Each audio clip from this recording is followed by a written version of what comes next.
Hello, good morning बच्चों। आज मैं सेकंड चैप्टर का आपको पार्ट बी पढ़ाऊंगी। पार्ट ए काफ़ी आपको समझ में आया है। अब मैं आपको पार्ट बी पढ़ाऊंगी। पार्ट बी में क्या है आपको वो मैं बताती हूँ। कागज़, रबड़ व गोंद। पेड़ पौधों से हमें कागज़, रबड़ व गोंद भी प्राप्त होती है। कागज़, रबड़ व गोंद, ये तीनों चीज़ आप यूज़ में करते हो ना स्कूल में, क्लास में, तो आपके ये बहुत उपयोगी है। तो इसके बारे में आप जानें कि कागज़, रबड़ व गोंद। अब कागज़ हमें कैसे प्राप्त होता है। कागज़ के लिए पेड़ों के तनों को बहुत दिनों तक गला कर रखा जाता है और फिर उनकी लुगदी बनाई जाती है और फिर इनसे कागज़ बनाया जाता है। तो आपको कागज़ इधर उधर फाड़ कर नहीं फेंकने चाहिए, क्योंकि उससे क्या है, पेड़ों को नुकसान है। क्योंकि जितने आप कागज़ वेस्ट करोगे उतने ही पेड़ काट कर आपके लिए क्या कागज़ बनाया जाता है। रबड़ का एक पौधा होता है, पेड़ होता है, उसके तने में चीरा लगाकर और रबड़ को इकट्ठा कर लिया जाता है इस तरह से, और फिर क्या है, फैक्ट्रियों में रबड़ बनाया जाता है। उसके बाद गोंद का भी इसी तरह से क्या किया जाता है, उसके तने में चीरा लगा दिया जाता है और उससे गोंद बनाया जाता है।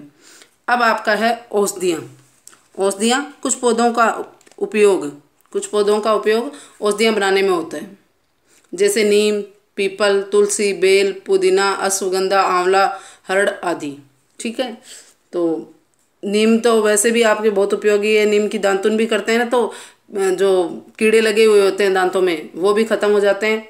तुलसी के एक पत्ते को डेली खाना चाहिए। क्यों खाना चाहिए? क्योंकि वह क्या होता है, रोग प्रतिरोधक क्षमता बढ़ाने वाला होता है। इसी तरह से ये जो कई औषधीय पादपों के नाम बताए गए हैं, पौधों के नाम बताए गए हैं, तो इन सभी का हमें बहुत उपयोगी है। बहुत सारी दवाइयाँ इनसे बनाई जाती है। अब इत्र, सुगंध के लिए जो चीज़ें बनाई जाती है, गुलाब, चंदन आदि के पौधों से इत्र बनाया जाता है। इत्र का उपयोग परफ्यूम, जिसे आप क्या बोलते हो, परफ्यूम बोलते हो ना, तो वो इत्र का उपयोग सुगंधित चीज़ें बनाने में किया जाता है। जिससे कई तो आजकल राखियाँ भी ऐसी आ रही हैं, कई पेन वगैरह भी ऐसे आ रहे हैं जिनमें क्या आती है, खुशबू आती है। ठीक है। तो इस तरह से आपको क्या है कि आप इन सभी में किसका उपयोग किया जाता है, गुलाब या चंदन का उपयोग किया जाता है। इसके अतिरिक्त हमें पौधों से अनेक प्रकार के फूल, पशुओं के लिए चारा तथा ईंधन के लिए लकड़ी, इमारती लकड़ी प्राप्त होती है। ठीक है।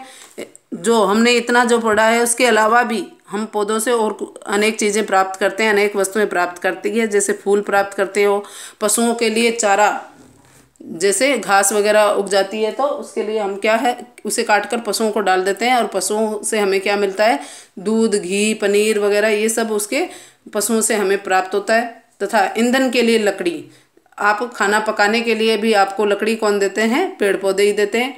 इमारती लकड़ी, भवन निर्माण करना है या आपको गेट लगाने हैं, खिड़कियां लगानी है या अलमारी बनानी है, बेंचें वगैरह आपके स्कूल में भी क्या है, किससे बनी हुई होती है, लकड़ी से बनी हुई होती है। इसलिए हम कह सकते हैं कि पौधे हमारे लिए बहुत उपयोगी है, बहुत ज़्यादा उपयोगी है पौधे। हम जो भी वस्तुएं प्राप्त कर रहे हैं वो किससे प्राप्त कर रहे हैं, पौधों से। हमें अधिक से अधिक पेड़ पौधे लगाने चाहिए। इसके लिए हमें क्या करना चाहिए, क्योंकि जितनी ज़्यादा ज़रूरत होगी पेड़ पौधे उतने ही ज़्यादा काटे जाएंगे। ठीक है ना। अगर पेड़ पौधे काटे जाएंगे तो खत्म हो जाएंगे। इसलिए आपको क्या करना चाहिए, अगर एक पेड़ काटा जाए तो 2 पेड़ लगाने चाहिए तथा पेड़ों को काटना नहीं चाहिए। हरे पेड़ों को कभी भी नहीं काटना चाहिए। छोटे पेड़ होते हैं उनको नहीं काटना चाहिए, उन्हें पूरा बढ़ने देना चाहिए और उसके बाद ही उसे काटना जाना चाहिए। अब आप इसे दोहरा लोगे। कठिन शब्द क्या है इसमें, पेय पदार्थ, पीने वाला पदार्थ। औषधि क्या होती है, दवाई, और महत्वपूर्ण मतलब मुख्य। अब हमने क्या पढ़ा, पौधे वातावरण को शुद्ध करते हैं। पौधों से हमें अनेक वस्तुएं तथा खाद्य पदार्थ प्राप्त होते हैं। हमें पेड़ पौधे लगाने चाहिए। सभी बच्चों को अपने जन्मदिन पर, ठीक है ना, स्पेशली अपने जन्मदिन पर एक पौधा जरूर लगाना चाहिए। साल में एक पौधा तो लगा ही सकते हो ना आप, और उसकी देखभाल कर सकते हो। पौधे को लगाना ही अपनी जिम्मेदारी खत्म करना नहीं है। पौधे को लगाने के बाद, उसके बाद आपको क्या करना चाहिए, उसमें नियमित रूप से पानी देना चाहिए, खाद देनी चाहिए, उसकी निराई गुड़ाई करनी चाहिए। इस तरह से एक पौधे को हमें भी हर जन्मदिन पर लगाकर उसे पालना चाहिए। आप देखोगे कि 2-3 महीने बाद में या 6 महीने बाद में पौधे को आपकी ज़्यादा पानी देने की या उसकी देखभाल करने की ज़रूरत नहीं होती है, वो अपने आप ही पेड़ बन जाता है और आपके लहलहाता घर में हरियाली देता हुआ पेड़ बन जाएगा। और आप रोड, अगर घर छोटा है तो आप सड़क के किनारे पे भी पेड़ पौधे लगा सकते हो। उससे क्या होगा, जो भी राहगीर वहाँ से जाएगा आपको दुआएं देता हुआ जाएगा, क्योंकि उसके नीचे बैठेगा गर्मी में तो वो आपको कहेगा कि ये पेड़ किसने लगाया है, बहुत अच्छा है। ठीक है, तो आप सब में खुशियाँ बांट पाओ, इसके लिए हमें हमेशा काम करना चाहिए।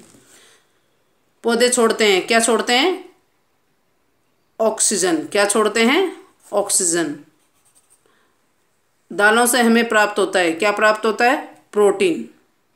क्या प्राप्त होता है आपको? प्रोटीन। किस पौधे से तेल निकाला जाता है? आम से, जामुन से, सूरजमुखी से? तो सूरजमुखी से।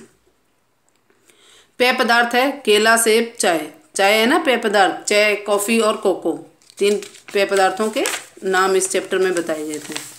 अब उसके बाद आप देखिए, पौधों से प्राप्त होने वाले 3 पेय पदार्थों के नाम, तो क्या बताओगे आप? चाय, कॉफ़ी और कोको। चीनी व गुड़ किन पौधों से बनाया जाता है? चीनी व गुड़ गन्ने व चुकंदर से बनाया जाता है। 3 औषधीय पौधों के नाम लिखिए, तो पीपल, तुलसी, नीम। ठीक है, तो ये तीनों पौधे तो आपने देखे भी होंगे, नीम, तुलसी और पीपल। ठीक है, और उसके बाद देखिए 4 मसालों के नाम लिखिए, तो सब मसाले खाते हैं ना, हल्दी, धनिया, लौंग, इलायची, ठीक है, काली मिर्च, मिर्च। ठीक है, ये 4 मसालों के नाम हो गए। रेशों से कौन सी वस्तुएं बनाई जाती है? रेशों से सूती, कपास के रेशे से कपड़े बनाए जाते हैं, तथा जूट के रेशे से क्या बनाई जाती है? चटाई, रस्सियाँ बनाई जाती है। उसके बाद में देखिए तेल, संकेतों के आधार पर रिक्त स्थानों की पूर्ति कीजिए।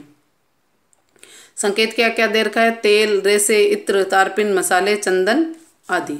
ठीक है, इसके बाद आप देखेंगे इसका फर्स्ट, कुछ पौधों के बीजों से खालिस्तान निकाला जाता है। तेल, रंग रोगन में खालिस्तान का तेल उपयोग होता है, तारपिन। थर्ड है गुलाब चंदन से खालिस्तान बनाया जाता है, इत्र। चौथा है कपास के खालिस्तान से सूत बनाया जाता है, रेशे से। कपास के रेशे से सूत बनाया जाता है, और सूत से क्या बनाया जाता है? सूती वस्त्र बनाए जाते हैं। इत्र खालिस्तान से बनाया जाता है, किससे? चंदन से। चंदन से भी और गुलाब से भी बनाया जाता है, लेकिन इसमें चंदन ही दिया हुआ है हेल्पिंग वर्ड आपको, तो इसलिए आप क्या करोगे? चंदन ही लिखोगे। पौधों से हमें खालिस्तान भी प्राप्त होते हैं, मसाले भी प्राप्त होते हैं। अब आपके क्वेश्चन है, 2 तेलों के नाम लिखना है, नारियल का तेल, सरसों का तेल। ठीक है, उसके बाद देखिए 2 दालों के नाम, मूंग और चना। ये सभी बच्चे खाते हैं ना, इसलिए मैंने इसकी लिख दिया। 2 रेशों के नाम, कपास और जूट। 2 पेय पदार्थों के नाम, चाय और कॉफ़ी। ठीक है, उसके बाद है आपके उचित मिलान कीजिए। तो उचित मिलान में देखो, रेशा फर्स्ट क्या है? रेशा। रेशा किसका होता है? कपास का। तो यहाँ लगा दिए 1 नंबर। मसाला जीरा, इस पर 2 नंबर लगाइए। फल, फल क्या है? अनार, 3 नंबर यहाँ लगाओ। अनाज चावल। चीनी गन्ने से प्राप्त होती है। इस तरह से आपको क्या करना है, ये चैप्टर पूरा हो गया। उसके बाद आपको कौन कौन सी फल और सब्जियां पसंद है उसकी सूची बनाएंगे आप, और अब उसे कॉपी में लिखेंगे। ठीक है, उसके अलावा आपको बाकी सभी बुक में ही फिल करना है। आपको ओनली 6 नंबर के प्रश्नों के उत्तर क्या करने हैं? कॉपी में लिखने हैं। 6 नंबर के 5 क्वेश्चन हैं, उन 5 क्वेश्चनों को आप क्या लिखोगे? कॉपी में लिखोगे। इसके आंसरों की और पिक मैं आपको भेज दूंगी, जिससे आप क्या हो, अच्छे से इसे समझ पाओगे और अच्छे से कॉपी में सुंदर सुंदर राइटिंग में लिखोगे। मैं उम्मीद करती हूँ आपको अच्छे से ये वीडियो काफ़ी पसंद आएगा, काफ़ी अच्छा लगेगा, और आप इसे ध्यान से देखें और जो भी आपको वर्क मिला है वो अच्छे से करें, क्योंकि कोरोना के चलते पता नहीं है कब तक आपकी स्कूल खुलेगी और कब आप पढ़ाई प्रॉपर कर पाओगे। इसलिए जो भी आपको वीडियोस दिखाए जा रहे हैं उनको अच्छे से ध्यान से देखें, ताकि जो पढ़ाई है वो बीच में छूटे नहीं।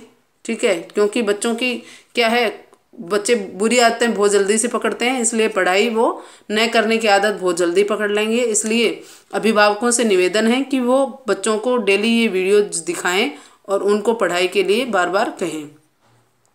और कम से कम 2 या 3 घंटे उनको पढ़ने के लिए बैठाएं, जिससे क्या हो कि अपना काम भी पूरा कर पाएंगे, वो वर्क जो भी मिला है उनको, और अच्छे से पढ़ाई भी कर पाएंगे।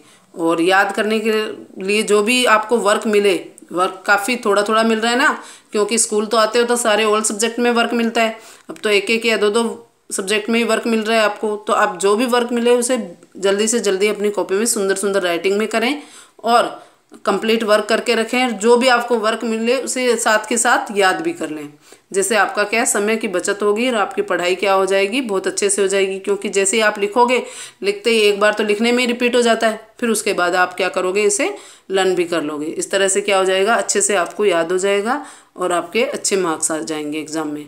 तो मुझे उम्मीद है कि बहुत अच्छे से आपको समझ में आ गया होगा ये वीडियो। धन्यवाद।